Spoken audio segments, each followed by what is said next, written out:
Yeah, absolutely. So I'm part of a team, the leadership team at a company called Woodridge, and we're like a digital banking team for hire.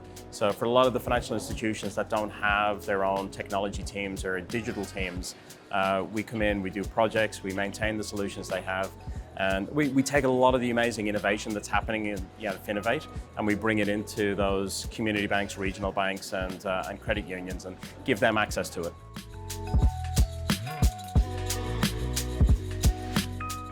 It's like this compression of an amazing amount of innovation in a very short period of time.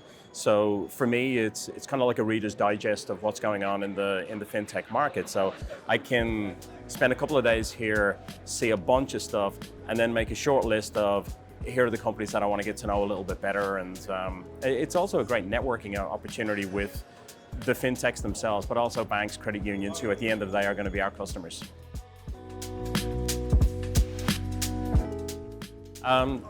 Yeah, my previous company was a company called Avoca. I was part of the founding team at Avoca, and Finovate was literally huge for us in terms of raising awareness. So between 2014, I think was the first time I presented, and 2017, we demoed 10 times. I did 9 of those with peers, and it raised so much awareness for us with our prospective clients, partners, consultants like Forrester, Gartner, VC firms, private equity firms. Like, it was just like the people who we wanted to know about us were all at Finovate.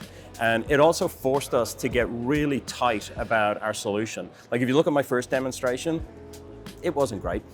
And over time, we got a lot better at distilling it down, and we learned that we needed to talk about a pain point that was prominent in the banking industry at the time. And that was friction in the onboarding process. So trying to bring a new customer into the bank or the credit union, there was a lot of friction, and we demonstrated how we could make that go away, and that absolutely landed. So, I can honestly say that Finovate played a really significant role in the growth of our business over those years. And then in 2018, we sold the business to Temenos in Europe for $245 million. So we had a great exit for the company, for our investors, for our staff. And Finovate played a huge role in that.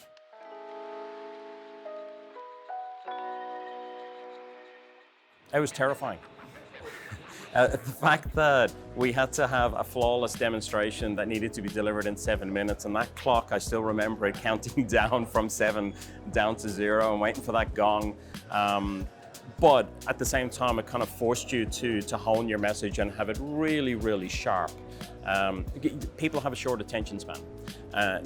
But one of the key things that we did learn from the experience was entertain first and educate second. Like, the audience is sitting through 70 demos. It's really easy to kind of start shutting off and things not resonate. So if you can deliver your message in such a way that it actually lands with somebody, they will sit up and listen. They'll pay attention. So you've got to give them a certain level of entertainment as part of the education.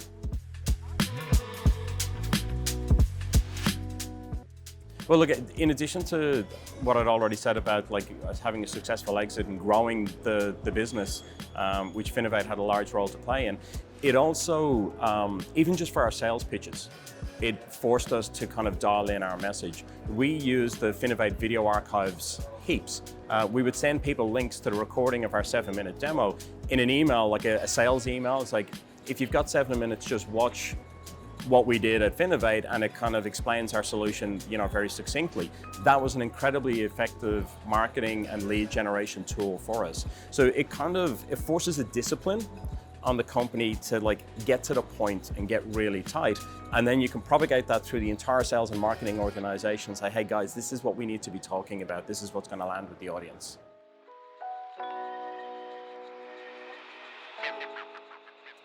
So we kind of view them in 2 different groups. There are the partners, the companies we could partner with, or we could actually do work for. We do some work at Woodridge for other fintech companies.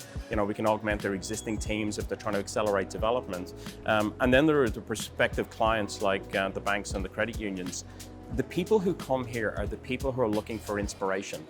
They're the change makers inside of the industry and the change makers inside of their organization.